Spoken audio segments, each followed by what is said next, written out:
नमस्कार दोस्तों, आप सभी का स्वागत है। आपके अपने YouTube चैनल मानव जीवन में दोस्तों, लाइफ में सभी आगे बढ़ना चाहते हैं और लाइफ में आगे बढ़ने के लिए हमें रोज ही कुछ नया सीखना चाहिए और आगे बढ़ना चाहिए। तो चलिए आज की प्रस्तुति शुरू करते हैं। आपने से 90% लोगों को पता नहीं होगा कि आखिर धनतेरस के दिन घर के इस हिस्से में दीपक जलाने से धन और धनवान हो जाते हैं, करोड़पति हो जाते हैं। हम भी अपने घर के इस हिस्से में धनतेरस और दीपावली पर एक दीपक जलाते हैं। आप भी जलाएं और हो जाएं शीघ्र ही धरणो धनवान। दोस्तों, 10 नवंबर को शुक्रवार के दिन धनतेरस पर रहा है।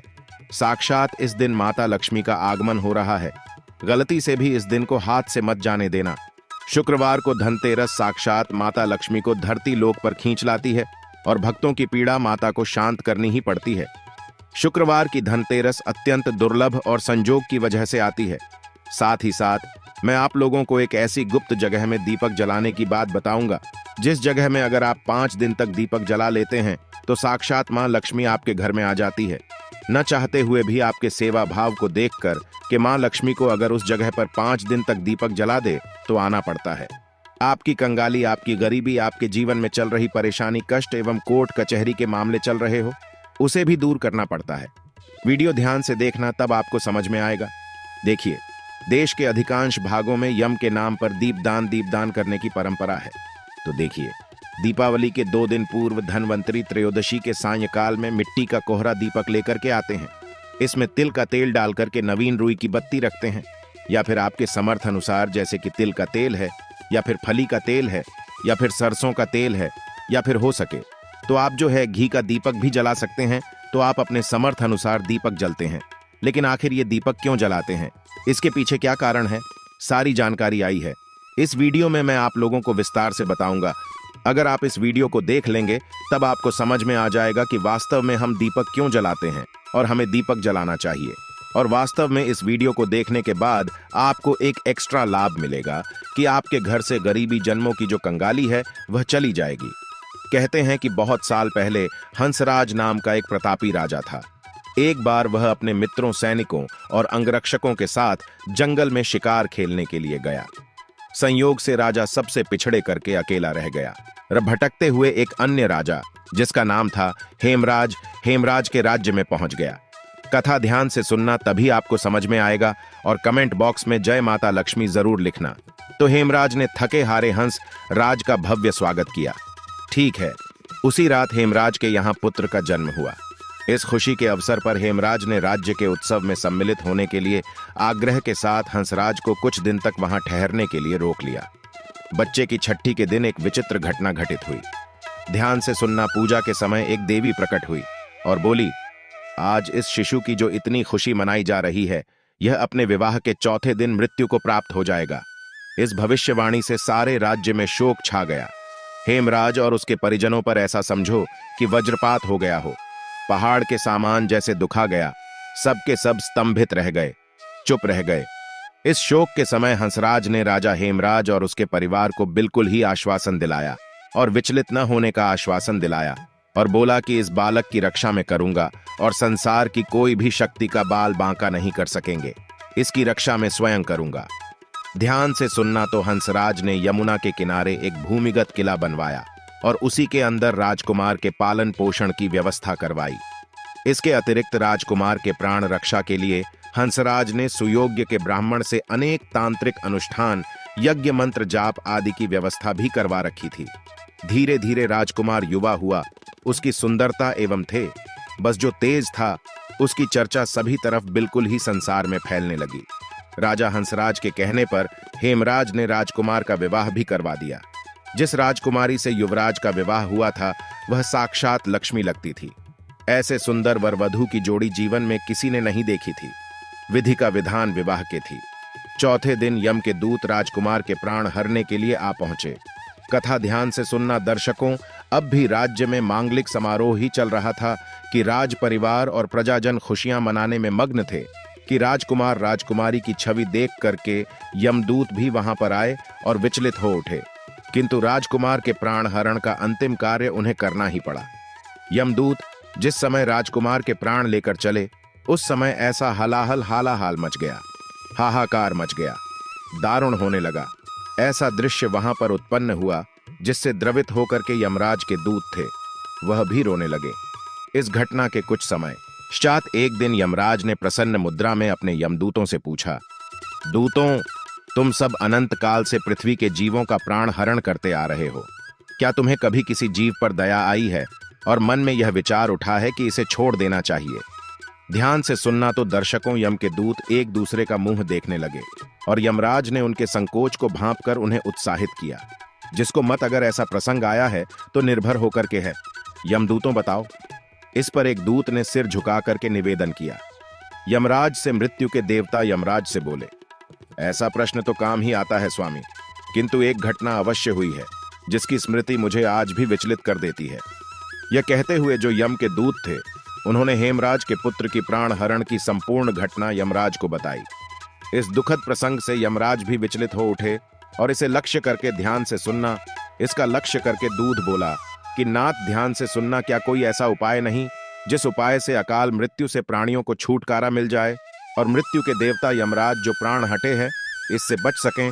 तो इस पर यमराज ने कहा, जीवन और मृत्यु यह सृष्टि का अटल नियम है तथा इसे बदला नहीं जा सकता। किंतु यमराज ने कहा कि धनतेरस को पूरे दिन का व्रत और यमुना में स्नान कर धनवंतरी और यम का पूजन दर्शन काल मृत्यु से बचाव कर सकता है। लेकिन यदि यह संभव न हो तो फिर संध्या के समय घर के प्रवेश द्वार पर यम के नाम का एक दीपक ध्यान से सुनना। यम के नाम का एक दीपक प्रज्वलित जरूर करना चाहिए। इससे आकस्मिक मृत्यु और रोग से मुक्ति प्राप्त की जा सकती है। स्वयं यमराज ने बताया है कि अगर कोई भी व्यक्ति ध्यान से सुनना, अगर कोई भी व्यक्ति अगर धनतेरस के दिन यम के नाम से दीप जलाएं तो बिल्कुल ही कैसी भी आपके जीवन में अकाल मृत्यु आने वाली हो, बुरा समय आने वाला हो या फिर किसी के काल सर्प दोष जीवन में चल रहा है, वह दोष समाप्त हो जाए आता है। इसके पश्चात धनतेरस के दिन हो सके तो धनवंतरी जी के लिए प्रवेश द्वार पर यम के लिए और माता लक्ष्मी के स्वागत के लिए बिल्कुल ही दीपक जलाना चाहिए। यह भी कहा जाता है, शास्त्रों में लिखा है कि पितरों के नियमित हेतु अगर शमशान में इस दिन दीपदान किया जाए दक्षिण दिशा की तरफ, अगर पितरों के नियमित हेतु इस दिन दीपदान किया जाए तो आपके मित्र अगर यमलोक में किसी कारणवश भटक रहे हैं, उनकी आत्मा ने अगर मोक्ष नहीं पाया है तो दीप दान करने से उनकी आत्मा को मौत की प्राप्ति होती है, उन्हें प्रकाश की प्राप्ति होती है। और सभी पवित्र हिस्से में जैसे कि लक्ष्मी स्थान है, धन स्थान है, व्यापार स्थान है और वाहन स्थान कहा गया है। बहुत सारे हमारे घरों में स्थान होते हैं तो सभी स्थान में इस दिन पवित्र दीपक जरूर जलाना चाहिए। मां लक्ष्मी का इस दिन वरदान भी है। एक कथा के अनुसार माता लक्ष्मी ने स्वयं कहा है कि जिस घर में धनतेरस के दिन कल की मैंने कथा में बताया था, आप सभी दर्शकों को जरूर पता होगा, जिस घर में अगर धनतेरस के दिन 13 दीपक जलते हैं, 13 दीपक ही आपको जलाने हैं। धनतेरस के दिन 13 दीपक जलते हैं तो ऐसे घर में मैं मजबूर होकर के स्वयं साल भर निवास करती हूँ और ऐसे घर को धन दौलत से परिपूर्ण बना देती हूँ। और अगर वह व्यक्ति फिर आने वाली धनतेरस के दिन 13 दीपक जला दें तो मैं फिर उसके घर में रह जाती है। अर्थात अगर आप आजीवन मां लक्ष्मी को प्रसन्न करना चाहते हैं, आप चाहते हैं कि मां लक्ष्मी आपके घर से न जाएं, आपके घर में धन दौलत एवं सुख संपत्ति एवं यश कीर्ति की प्राप्ति हो, तो आप अपने घर में धनतेरस के दिन दीपक जरूर जलाएं। चाहे आप सनातन धर्म से जुड़े हो, चाहे आप सनातन धर्म को नहीं मानते हो, एक बार यह कार्य करके जरूर देखना, आपका घर धन दौलत से जगमगा उठेगा। मां लक्ष्मी की कृपा से आपके घर में धन दौलत आएगी। कभी कभी आपने देखा होगा, ऐसे लोग होते हैं जिनके घर में यथार्थ धन दौलत होती है, लेकिन ऐसे व्यक्ति को सुख एवं शांति प्राप्त नहीं होती है। ऐसे व्यक्ति का मन जो रहता है बिल्कुल ही जैसे मेंटल बोल सकते हैं, एक प्रकार का बोल सकते हैं कि दिन भर ऐसे व्यक्ति कोमा में चला गया हो, या फिर ऐसे व्यक्ति को बोल सकते हैं कि पागलपन हो गया हो, उन्हें सुख चैन दुनिया का नहीं मिल रहा है। तो ऐसे व्यक्ति भी ऐस दिन उनके नाम से भी आप जो है 13 दीप दान कर देते हैं, आप नदी में 13 दीप बहा देते हैं, तो उनका जो मानसिक संतुलन बिगड़ चुका हो वह ठीक हो जाता है। और हो सके तो इस दिन धनतेरस के दिन हमारे धर्म शास्त्रों में लिखा है, अगर कोई भी व्यक्ति धनतेरस के दिन पीपल का वृक्ष, गूलर का वृक्ष और बेल का वृक्ष, यह जो 3 में वृक्ष बता रहा हूं, इन्हें देव वृक्ष बोला जाता है, तो एक बात का थोड़ा विशेष ध्यान रखें, क्योंकि इस साल 13 में 23 अक्टूबर को क्या है, रविवार का दिन पड़ रहा है। तो आप जो है पीपल के नीचे में दीपक मत चलाइए, लेकिन आप जो है गूलर पेड़ के नीचे में या फिर आप जो है बेल के वृक्ष के नीचे में दीपक जरूर जलाएं। धर्मशास्त्रों में लिख है जो व्यक्ति बेल के नीचे में संध्या काल में दीपक जलता है, 13 से लेकर के आपको भाई दूज तक 5 दिन जलाना होता है। 5 दिन नहीं, आपका समर्थ नहीं है तो आप जो है 3 दिन जरूर जलाइए। अगर कोई व्यक्ति शाम के समय में 3 दिन अगर बेल वृक्ष के नीचे में 13, 14 और अमावस्या अर्थात दीपावली तो 3 दिन अगर दीपक जला लेते हैं तो मां लक्ष्मी ने स्वयं कहा है, क्योंकि जद में समस्त तीर्थ निवास करते हैं। बेल के माता कात्यायनी इनके पत्ते में निवास करती है और इनके मूल भाग में ब्रह्मा जी निवास करते हैं। इसके मध्य भाग में विष्णु तथा पेड़ के संपूर्ण हिस्से में भगवान शंकर निवास करते हैं। बेल का वृक्ष पार्वती और मां लक्ष्मी का स्वरूप कहा गया है और यह साक्षात जगत पिता भगवान शंकर को इनके पत्ते चढ़ते हैं, समस्त देवी देवताओं को चढ़ते हैं। बेल का वृक्ष को छूने मात्र से व्यक्ति के पाप का शमन हो जाता है, तो 3 दिन लगातार आपको बेल के वृक्ष को छूना है। धनतेरस के दिन, 14 के दिन और आपको छूना है। दीपावली के दिन कैसी भी आपके जीवन में, कैसा भी आपके शरीर में दोष चल रहा हो, आपके जीवन में कठिनाई चल रही हो, वो सारी कठिनाई दूर हो जाती है और 3 दिन लगातार आपको दीपक जरूर जलाना है।